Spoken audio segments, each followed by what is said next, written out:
Hello दोस्तों, आप सभी का दार एक SR2.o यूट्यूब चैनल में स्वागत है। चलिए कहानी की ओर बढ़ते हैं। मौत का बुलावा। मेरा नाम डॉक्टर कबीर है। मैं पेशे से एक पुरातत्व विज्ञानी आर्कियोलॉजिस्ट हूं। मेरा पूरा जीवन दुनिया भर के उन कोनों को खोजने में बीता है जिन्हें इंसानियत या तो भूल चुकी है या याद रखने से डरती है। मिस्र के पिरामिडों से लेकर पेरू के घने जंगलों तक मैंने ऐसी कई चीजें देखी हैं जो इतिहास की किताबों में दर्ज नहीं है। लेकिन जो मेरे साथ रोमानिया के कारपेथियन पहाड़ों में हुआ, उसने मेरे विज्ञान, मेरे विश्वास और मेरी पूरी जिंदगी को हमेशा के लिए झकझोर कर रख दिया। सर्दियों की एक सर्द रात थी जब मुझे रोमानियाई सरकार की तरफ से एक लाल रंग के लिफाफे में एक सीक्रेट फाइल मिली। उसमें एक बेहद पुरानी खदान का जिक्र था, खदान नंबर 104 फीट। यह कारपेथियन पहाड़ों के एक वीरान हिस्से में मौजूद थी। इतिहास में इस खदान का नाम एक बहुत ही मनहूस घटना के साथ जुड़ा हुआ था। कहा जाता है कि आज से 500 साल पहले एक शक्तिशाली राजा की 50,000 की विशाल सेना इस जगह पर डेरा डाले हुए थी। लेकिन एक रात, बिना किसी बाहरी हमले के, उन 50,000 सैनिकों ने अपनी ही तलवारें एक दूसरे की गर्दनों पर चला दीं। सुबह होने तक वहां सिर्फ खून का दलदल और 50,000 लाशें बची थीं। आखिर ऐसा कैसे हुआ, कोई नहीं जानता। सदियों तक वह खदान बंद रही। लेकिन हाल ही में वहां एक भूस्खलन के बाद कुछ बेहद प्राचीन और डरावनी मूर्तियां बाहर आ गईं। सरकार चाहती थी कि मैं वहां जाकर उन मूर्तियों और उस जगह का मुआयना करूं। मुझे वहां जाना था, लेकिन मेरा दिल एक अनजाने खौफ से कांप रहा था। अध्याय 2, वीरान गांव और एक अजनबी। मैं अपनी टीम के बिना ही वहां पहुंचा क्योंकि कोई भी मेरे साथ उस शापित जगह पर जाने को तैयार नहीं था। पहाड़ों के बीच एक छोटा सा कस्बा था, व्लादिर। वह कस्बा ऐसा लग रहा था जैसे वहां समय रुक गया हो। वहां के लोग मुझे अजीब नजरों से देख रहे थे। जब मैंने उनसे खदान तक जाने के लिए एक गाइड मांगा, तो वहां सन्नाटा छा गया। कोई भी पैसों के लालच में भी अपनी जान जोखिम में डालने को तैयार नहीं था। तभी वहां एक आदमी आगे आया। उसने एक लंबा काला कोट पहना हुआ था और उसकी आंखें बिल्कुल पथराई हुई थीं। उसका नाम था डेविड। मैं चलूंगा आपके साथ, उसकी आव। आज में एक अजीब सी खनक थी, जैसे वह किसी खाली कुएं से बोल रहा हो। मैंने राहत की सांस ली। हमने अपना भारी भरकम साजो सामान उठाया और उस खदान की तरफ चल पड़े। डेविड रास्ते भर बिल्कुल चुप रहा। इतनी कड़कड़ाती ठंड में भी वह बिल्कुल नहीं कांप रहा था, जो मुझे थोड़ा अजीब लगा, लेकिन मैंने इसे उसकी आदत समझकर नजरअंदाज कर दिया। अध्याय 3, पाताल में प्रवेश। खदान का मुहाना किसी दानव के खुले हुए जबड़े जैसा लग रहा था। अंदर से एक अजीब सी ठंडी और सीलन भरी हवा आ रही थी। हमने अपनी टॉर्च जलाई और रस्सियों के सहारे नीचे उतरना शुरू किया। यह कोई आम खदान नहीं थी। यह एक अंतहीन खाई थी। हम जैसे जैसे नीचे जा रहे थे, रोशनी कम और घुटन ज्यादा होती जा रही थी। दीवारों पर किसी बड़े जानवर के नाखूनों के निशान थे, जैसे कोई अंदर से बाहर निकलने की कोशिश कर रहा हो। लगभग 5 घंटे की लगातार मशक्कत के बाद हम खदान के तल पर पहुंचे। नीचे की दुनिया एकदम अलग थी। वहां की मिट्टी बिल्कुल काली थी। ऐसा सन्नाटा था कि मुझे अपने ही दिल के धड़कने की आवाज गूंजती हुई सुनाई दे रही थी। हमने अपना टेंट लगाया। रात का खाना खाते समय मैंने डेविड से बात करने की कोशिश की, लेकिन वह बस अंधेरे में घूरता रहा। अगली सुबह हमने खोजबीन शुरू की। थोड़ी दूर जाने पर मेरी टॉर्च की रोशनी कुछ अजीब आकृतियों पर पड़ी। वो वही मूर्तियां थीं, लेकिन उन्हें देखकर मेरी रूह कांप गई। वो इंसानों की मूर्तियां नहीं थीं। उनके चेहरे पिघले हुए थे, उनके मुंह में नुकीले दांत थे, और उनकी आंखें ऐसी बनाई गई थीं जैसे वो सीधे आपको ही घूर रही हों।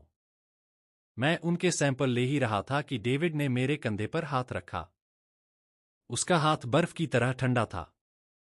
डॉक्टर, वहां देखिए, उसने खदान के एक और अंधेरे हिस्से की तरफ इशारा किया।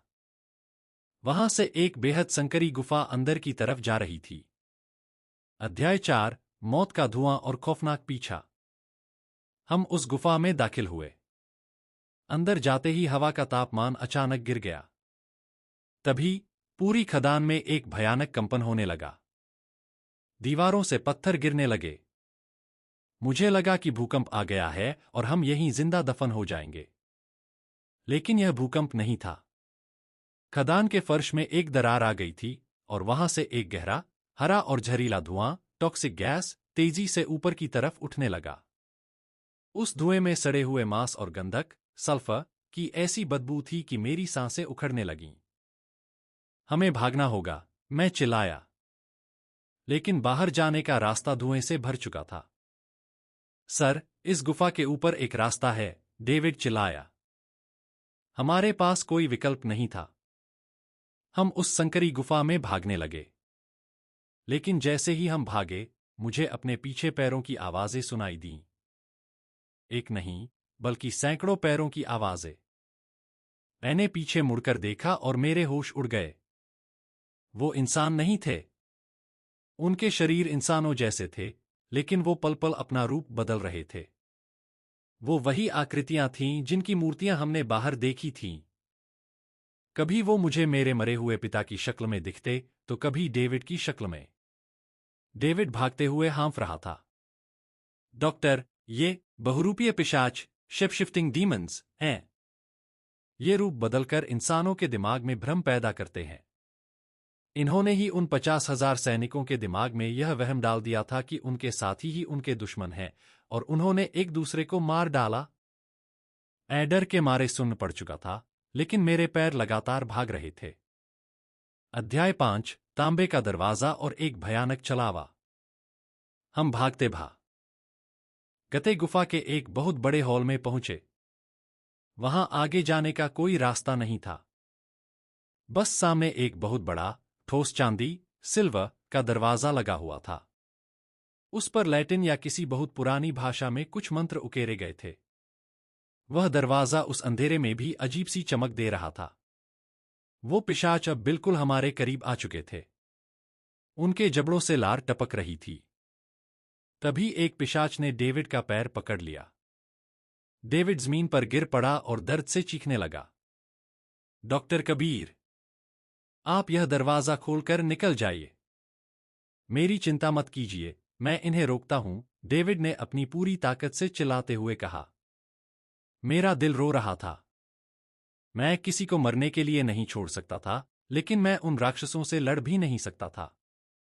मेरे पास कोई हथियार नहीं था। मैंने कांपते हाथों से उस चांदी के भारी दरवाजे को धक्का दिया। वह बहुत भारी था, लेकिन मेरी जान बचाने की हताशा ने मुझे ताकत दी। दरवाजा चरमराहट के साथ खुल गया। मैंने डेविड को आखिरी बार देखा और उस दरवाजे के पार छलांग लगा दी। अध्याय 6, सच का पर्दाफाश। जैसे ही मैंने छलांग लगाई, मुझे लगा मैं किसी गहरी खाई में गिर रहा हूं। लेकिन अगले ही पल मेरी आंखें खुलीं। मैं किसी खदान में नहीं था। मैं एक वीरान सी सड़क के किनारे, एक पुरानी लकड़ी की झोपड़ी के बाहर पड़ा था। वहां कोई धुआं नहीं था, कोई पिशाच नहीं था। सुबह की हल्की धूप निकल रही थी। मेरा दिमाग फटने को हो रहा था। यह कैसे संभव था? खदान तो जमीन के बहुत नीचे थी, मैं यहां कैसे आ गया? मैं भागकर पास के शहर के पुलिस स्टेशन पहुंचा। मैंने उन्हें सब कुछ बताया, खदान, धुआं, पिशाच, डेविड। पुलिस वाले मेरे साथ उस झोपड़ी तक गए। उन्होंने उस झोपड़ी को अंदर से तोड़ा, लेकिन वहां नीचे जाने का कोई रास्ता, कोई गुफा या कोई खदान का दरवाजा नहीं था। मैं चीखने लगा, मैं झूठ नहीं बोल रहा। डेविड अभी भी वहां फंसा हुआ है। हमें उसे बचाना होगा। एक बूढ़े पुलिस अफसर ने मुझे शांत किया और एक ऐसी बात कही जिसने मेरी रगों में खून जमा दिया। डॉक्टर, इस व्लादिर कस्बे में पिछले 30 सालों से डेविड नाम का कोई इंसान नहीं रहता। सरकार ने आपको यहां बिल्कुल अकेले भेजा था। आपके साथ कोई असिस्टेंट नहीं था। मैं सन्न रह गया। मैं पागलों की तरह अपने घर वापस आ गया। मेरे बैग में खदान से मिली एक पुरानी किताब थी, जो मैंने मूर्तियों के पास से उठाई थी। आज, एक हफ्ते बाद, मैंने एक भाषा विशेषज्ञ से उस किताब का अनुवाद करवाया है। उस किताब के आखिरी पन्ने पर जो लिखा है, उसे पढ़ने के बाद से मेरे हाथ कांप रहे हैं। उसमें लिखा था, उन बहुरूपी पिशाचों को चांदी के दरवाजे के पीछे पाताल में कैद किया गया है, क्योंकि वो चांदी को छू नहीं सकते। वो सदियों से आजाद होने के लिए किसी इंसान का इंतजार कर रहे हैं। वो किसी भी इंसान का रूप ले सकते हैं, उसका दोस्त बन सकते हैं, ताकि वो इंसान खुद अपने हाथों से उस चांदी के दरवाजे को खोल दे। अब जाकर मुझे पूरा खेल समझ में आया। डेविड कोई इंसान नहीं था। वह उन्हीं पिशाचों में से एक था। खदान में धुआं, बाढ़, भूकंप, सब एक छलावा था, एक भ्रम था जो मेरे दिमाग में पैदा किया गया था। डेविड ने अपनी मौत का नाटक सिर्फ इसलिए किया ताकि मैं डर के मारे उस चांदी के दरवाजे को खोल दूं, जिसे वो खुद नहीं छू सकता था। मैंने अपनी जान बचाने के लिए वह दरवाजा खोला था। लेकिन असल में मैंने उन 50,000 लोगों के हत्यारों को, उन बहुरूपी शैतानों को इस दुनिया में आजाद कर दिया है। और अब वो बाहर आ चुके हैं।